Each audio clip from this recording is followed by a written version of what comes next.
Mohon tepuk tangan yang mulia. Untuk memerangi perang terhadap narkoba, Kepala Badan Narkotika Nasional, Komjen Budi Waseso melakukan sosialisasi kepada ribuan mahasiswa LSM dan masyarakat yang hadir di Aula Universitas Islam Negeri Palembang, Selasa 29 Maret 2016.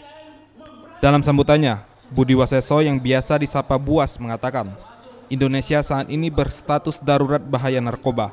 Dengan semakin bertambahnya jumlah pecandu dan pengedar narkoba di wilayah Indonesia. Dan untuk memberantasnya, BNN akan melakukan sinergi kepada TNI dan Polri untuk perang terhadap narkoba.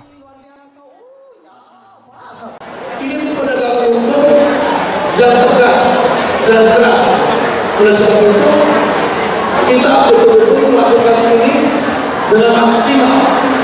Artinya, Polri, apalagi TNI, BNN dalam penegakan hukum oleh negara dilengkapi dengan senjata dan amunisi.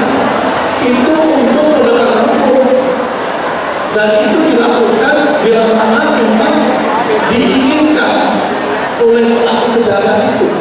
Ya, jadi saya sampaikan itu diatur dalam undang-undang dan dilindungi oleh undang-undang. Jadi kalau nanti TNI melakukan itu sesuai dengan aturan hukumnya TNI, tidak melanggar undang-undang. Polri pun demikian, BNN pun demikian. Ia menambahkan BNN tidak akan membentuk Petrus penembak misterius terhadap pengedar dan bandar narkoba. Namun hukuman mati akan terus menghantui pelaku pengedar narkoba. Dan ke depan, BNN akan bekerja sama dengan KPU dalam pemeriksaan kesehatan calon kepala daerah agar mendapatkan hasil yang optimal dalam kelulusan tes kesehatan. Farel Dwi Satria, Septian Rizky, Sriwijaya TV.